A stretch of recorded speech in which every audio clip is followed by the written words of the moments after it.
Salut les amis, comment allez-vous? Bienvenue dans ce Facebook Live, émission spéciale.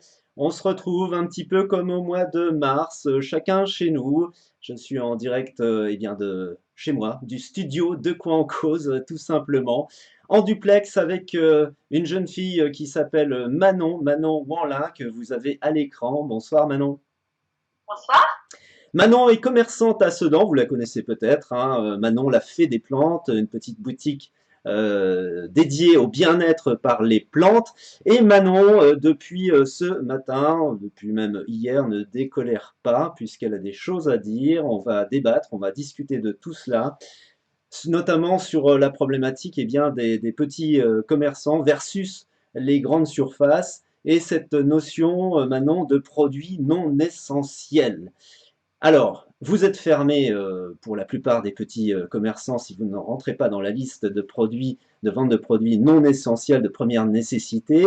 Et par contre, toi, tu trouves que bon, bah, les grandes surfaces, comme elles sont ouvertes, proposent aussi à la vente des produits qui ne sont pas forcément essentiels. On discute de tout cela en live. Il y a une colère qui gronde sur le département, sur la France. Il y a certains maires qui ont pris aussi des dispositions, des arrêtés pour aider les petits commerces. Alors Manon, peux-tu déjà donner les arguments sur lesquels tu t'appuies pour eh bien, manifester cette grogne pour ta boutique notamment? Écoute, aujourd'hui le problème c'est que c'est quoi la définition d'un commerce essentiel? Parce que moi, si on me dit les grandes surfaces sont des commerces essentiels, ça veut dire que je regarde tout ce qu'ils vont vendre dans leur magasin. C'est-à-dire que dans un premier temps, ils vont vendre des fleurs. C'est la Toussaint, donc ils vont vendre des fleurs. Donc ça veut dire que ça c'est essentiel. Donc les fleuristes devraient être ouverts. Ils vendent des bijoux. Donc ça veut dire que les bijoutiers devraient être ouverts. On peut y faire des photos. Ça veut dire que le photomaton, ça veut dire que le photographe, il devrait être ouvert. Or aujourd'hui, tous les petits qui sont, on va dire, les petits commerçants des centres-villes, ils sont fermés. Donc ça veut dire que nous, on n'est pas essentiel. Sauf qu'en définition, c'est quand même grâce à nous que les centres-villes, ils peuvent vivre. Donc ouais, aujourd'hui, je suis en colère après ça.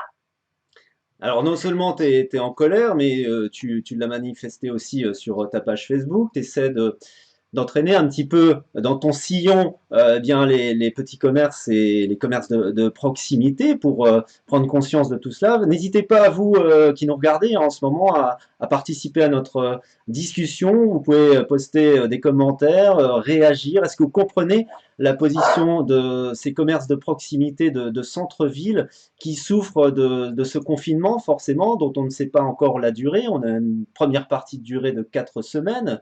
Ça peut se prolonger au mois de décembre. Ça serait vraiment un gros coup dur en plus pour vous, hein, les petits commerces de proximité, si ce confinement se prolongeait et cette interdiction de vendre, surtout quand on arrive à cette période de Noël. Pour vous, ça serait vraiment aussi un coup de massue, Manon? Écoute, je pense que pour nous tous, notre chiffre d'affaires, le plus gros qu'on fait, c'est quand même le mois de décembre. Donc, nous faire fermer. Alors après, on va nous trouver des solutions. Faites du drive. Mais enfin, moi, je fais encore partie des gens qui aiment bien voir ce qu'ils achètent. L'internet, c'est pas vraiment ma passion, quoi. Donc, dire faites des drives, créer des sites internet pour vendre. Ben non, je suis désolée. Moi, j'ai besoin d'un contact avec les gens. J'ai besoin d'un contact avec le produit que je vais acheter. Donc, non, ça serait une catastrophe de pas laisser les gens venir dans nos petits commerces. Voilà.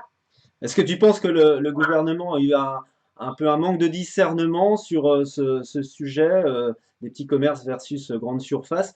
Il y a aussi un fonds de solidarité, hein, vous pouvez obtenir jusqu'à 10 000 € par mois d'aide de l'État, il y a le chômage partiel. Est-ce que tu demandes toi aussi peut-être des mesures additionnelles qui peuvent vous alléger votre problématique?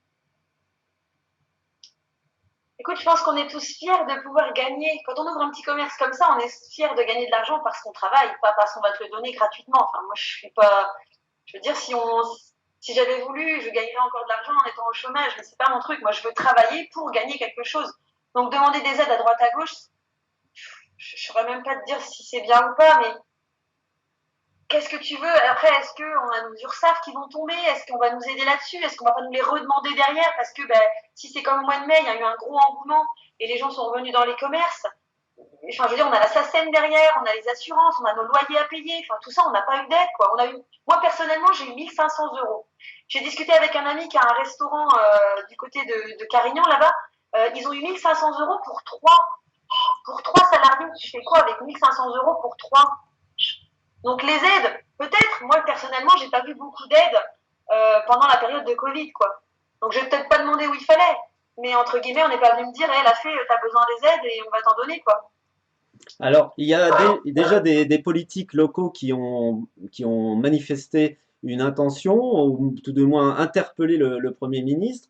En tête de liste, eh bien, sur LinkedIn, Patrick Faustier, le vice-président sur Ardennes Métropole dédié au développement économique, a posté eh bien, cette interpellation du Premier ministre direct. Hein, il demande eh bien, des explications sur le fait que les gros commerces soient ouverts pendant que les petits et moyens concurrents de proximité sont fermés. Donc déjà, il y a déjà un premier pas de lancer en termes politiques. Donc c'est bien que vous soyez déjà compris dans votre problématique sur un plan local. Il y a aussi Arnaud Robinet qui va un petit peu plus loin. Lui, c'est le maire de Reims. Il a émis l'idée de pouvoir ouvrir les commerces dits non essentiels éventuellement et les restaurants sur rendez-vous.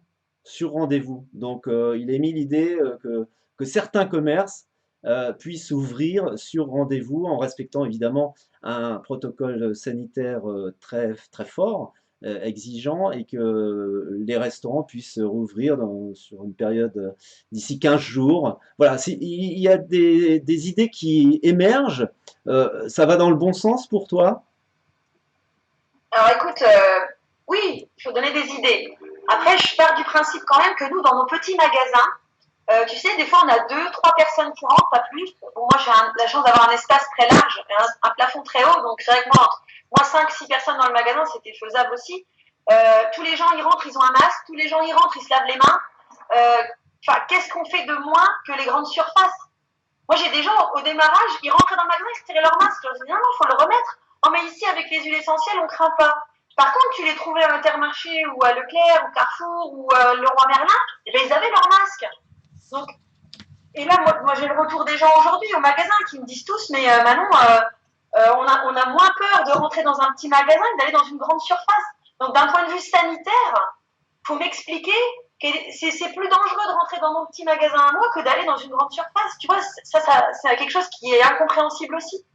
Je lis les commentaires, hein, on donne aussi la priorité à ceux qui nous regardent, donc n'hésitez pas à participer à notre discussion sur cette difficulté des petits commerces de pouvoir continuer à travailler et à, eh bien, continuer à vivre et survivre dans ce contexte de confinement qu'on comprend parfaitement. Hein, c'est pas ça du tout qu'on remet en cause, c'est cette incohérence, on va dire, hein, Manon, entre eh bien, les possibilités qu'ont les grandes surfaces d'ouvrir totalement leur surface de vente et vous qui êtes contraints à fermer boutique alors qu'eux vendent aussi plus ou moins des produits concurrentiels aux vôtres dans les grandes surfaces. Alors, on regarde un petit peu le chat. David Stanislavski nous dit: j'ai pu me promener tranquillement dans Bricomarché de Charleville-Mézières cet après-midi. Jérémy: le gouvernement décide que la Fnac et la grande distribution doivent fermer leurs rayons livres, disques et jeux vidéo dès ce soir après la colère des libraires. Voilà, c'était attendu, c'est confirmé. La Belgique suit l'exemple de son voisin français et se reconfine pour un mois. Ben voilà une information qui vient de tomber. Bon ben voilà. Le Sénat aussi, Manon, a adopté un amendement déposé par Bruno Rothello et qui permet au préfet de rouvrir, alors ça c'est quand même important de le souligner, localement les commerces de proximité si les conditions sanitaires sont remplies. Alors attention, c'est un amendement du Sénat, donc il faut aussi que maintenant ce soit validé bien sûr par les députés. Est-ce qu'ils suivront cet amendement? Nul ne le sait, mais voilà, il y a des amorces quand même au niveau national et au niveau politique d'aider les petits commerces. Qu'est-ce que vous en pensez, vous? Dites-nous dans le chat qu'est-ce que vous en pensez. Est-ce que vous êtes d'accord avec Manon? Est-ce que vous comprenez les problématiques locales entre grandes surfaces et petits commerces sur cette notion de produits de non essentiels, de première nécessité? Est-ce que vous allez soutenir aussi vos commerces locaux pendant les fêtes de fin d'année? Dites-nous tout dans le chat.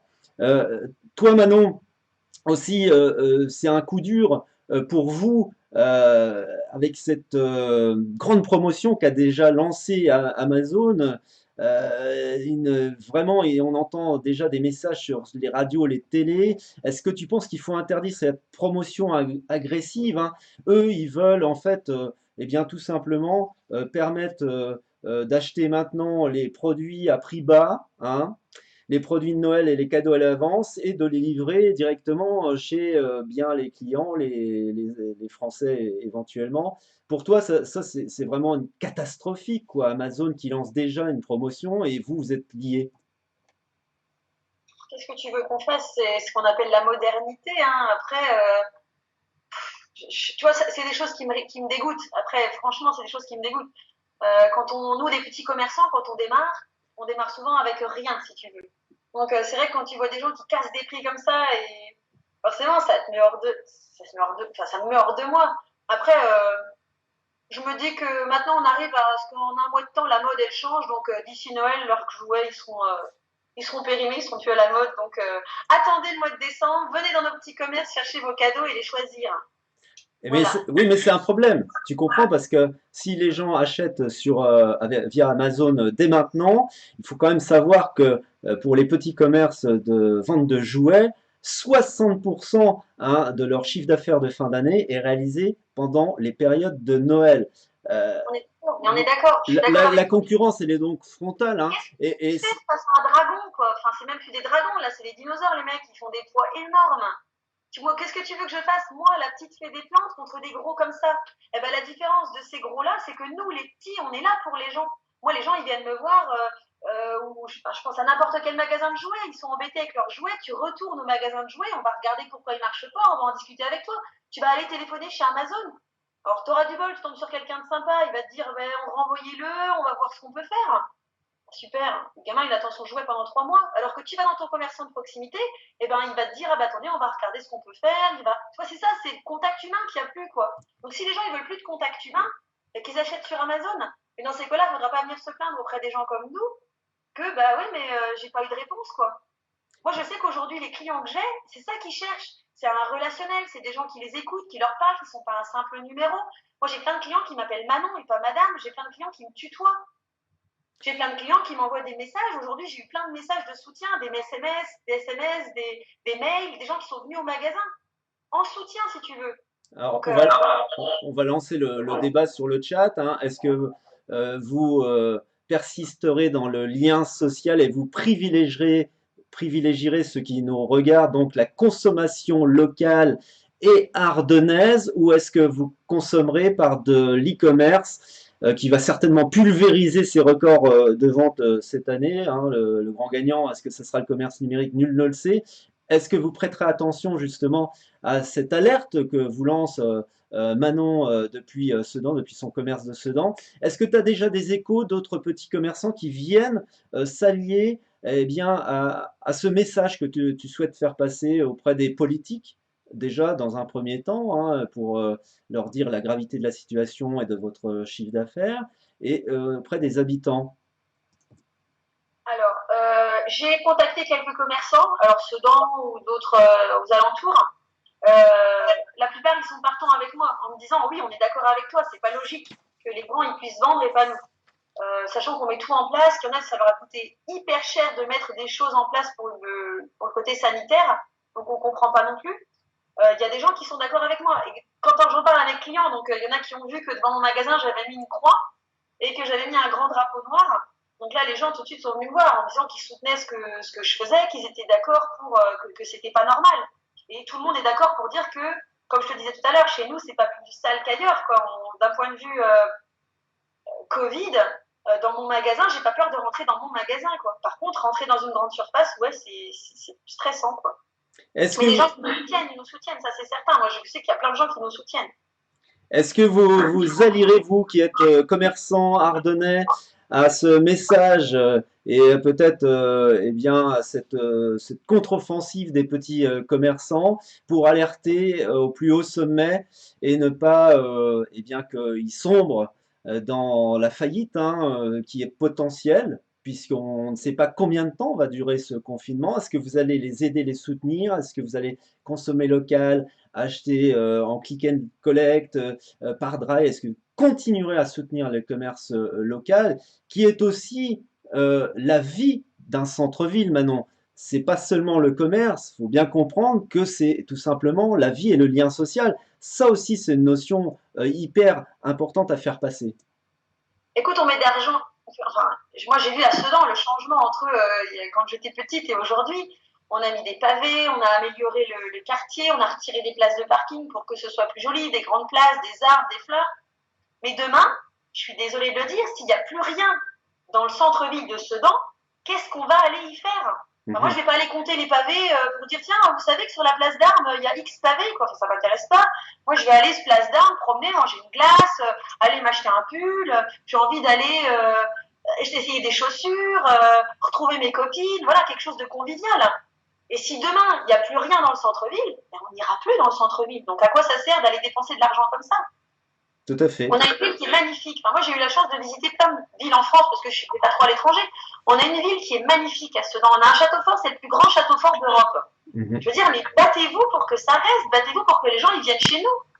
Et pour qu'ils viennent chez nous, il faut que ce soit attractif. Et les gens, ils vont pas venir voir juste un château fort. Ils vont venir aussi voir les commerces, ils vont venir voir aussi ce qui s'y passe. Voilà. Alors, les gens sur le chat comprennent hein, ta démarche, en tous les cas te soutiennent, mais il y a quand même un message assez négatif, assez pessimiste. Hein, je lis un petit peu ce qu'on écrit, notamment David Stanislavski qui nous dit qu'il est un ancien commerçant de centre-ville. Je suis désolé de dire que je ne crois plus au petit commerce. C'est difficile à entendre ça, Manon, ou c'est vraiment un message de réalisme compte tenu du contexte? Qu'est-ce que tu en penses, toi? Allez, je mets un peu d'humour parce que normalement, j'en mets toujours. Moi, je fais le plus vieux métier du monde. Donc, j'ai pas le dire, mais je suis herboriste diplômée d'une école belge. Je suis pas d'accord. Parce qu'aujourd'hui, mon magasin, il marche bien. Et enfin, il marche bien. Voilà, dans le sens où on n'espérait pas ça, mais je suis pas d'accord que les petits commerces, ils ont plus leur place. Justement, dans le sens où on est là pour les gens. Moi, les gens, mon but dans ma vie, c'est que mes clients, ils soient satisfaits de ce que je propose. Je suis pas sûre que les grandes surfaces, ils en aient quelque chose à faire que tu sois content de ton paquet de nouilles ou que tu sois content de ton pull. Tu peux les appeler en disant, mon pull, il me plaît pas, enfin, voilà, moi, je suis là pour mes clients. On n'est pas des numéros. C'est ça qu'il faut que les gens ils comprennent. C'est qu'en grande surface, vous êtes un simple numéro. Vous vous êtes passé à la caisse. Au revoir, ciao, vous avez payé, c'est très bien. Moi, ici, les gens, ils rentrent, on discute, on voit quel est le problème, ils parlent de leur vie, ils parlent de plein de choses. C'est ce côté-là qu'on aime chez les petits commerçants et qu'on veut garder. Mais si demain, on ne nous aide pas, il n'y aura plus tout ça et vous serez un simple numéro qui va faire ses courses dans une grande surface, il n'y aura plus rien derrière. Et le côté antisocial, il sera là. C'est ça qu'il ne faut pas qu'on perde. Alors, si vous venez vous connecter, on est en plein débat, pleine discussion, petit commerce versus grande surface dans le cadre de ce confinement acte 2, avec ces petits commerces qui souffrent. Est-ce que vous comprenez le message que je cherche à faire passer, Manon? Est-ce que vous adhérez? Est-ce que vous êtes contre? Vous pouvez tout nous dire dans les commentaires. Vous pianotez hein, votre smartphone, votre tablette ou PC, où que vous soyez. Vous êtes sur De quoi on cause, le média digital de l'Ardenne française et belge. Je suis chez moi, Manon est chez elle, on se retrouve dans le même cas de configuration qu'au mois de mars, on respecte là pour le coup les distances sociales, il n'y a pas de problème, on est en duplex. Alors un petit coup d'œil sur le chat, sur celles et ceux qui nous rejoignent. Jimmy Cousin nous dit: je vais privilégier quoi qu'il arrive les petits commerçants de proximité pour mes achats de Noël, je sais qu'ils seront là quoi qu'il advienne et que nous pourrons les contacter s'il faut, comme Manon, toujours disponible pour nous, pour faire nos cadeaux de fin d'année. Et c'est super important, tout le monde doit faire ça. Cette année, les cadeaux doivent avoir une valeur encore plus forte, le plaisir de l'offrir, de le recevoir et d'avoir aidé nos commerçants préférés. Beau message! Tu vois comme quoi il y a de l'espoir! Exactement. Ben, tu sais quoi, Manon? Je pense qu'on a lancé la discussion. On va la poursuivre pour ceux qui le veulent dans les commentaires. Partager ce replay. On va garder ce message d'optimisme et de plaisir du commerce local sur ce Facebook Live, Manon. Et puis, ben, j'espère qu'on a pu passer un message, en tous les cas, de réflexion sur ce qui se passe en ce moment. N'hésitez pas donc à partager ce live. Vous avez un petit onglet en bas à gauche de votre smartphone. Vous partagez auprès de vos amis. Prolongez ce débat, cette discussion hyper importante. Je te fais de gros bisous, Manon, et puis à très vite en tous les cas. Et bon courage pour ta démarche. Et puis j'espère que vous la rejoindrez si vous êtes commerçant. On se retrouve très bientôt, Manon. On va se quitter aussi. Je vais juste vous dire une information qui est tombée aujourd'hui sur la Fédération de pêche des Ardennes. On sait qu'il y a très nombreux amateurs de pêche dans les Ardennes. Vous êtes contents puisque suite aux annonces gouvernementales et après vérification auprès de la préfecture des Ardennes, l'accès aux berges dans les Ardennes reste autorisé pour le moment. Pour le moment. Vous pouvez donc pratiquer la pêche seul à moins de 1 km de chez vous pendant 1 heure maximum avec attestation. Donc ça, c'est une nouvelle qui est sympa pour les pêcheurs. On vous permet donc de pêcher seul à moins d'1 km de chez vous pendant 1 heure maximum avec votre attestation. Voilà, on a lancé ce débat. Merci de nous avoir suivis sur De quoi en cause. On vous retrouvera très vite pour d'autres discussions en duplex, hein, puisqu'on ne peut plus bouger. On respecte le confinement évidemment, mais ça ne nous empêche pas de discuter avec vous et de rester avec ce lien social. Bisous à toutes et à tous et à très vite. Merci. Ciao.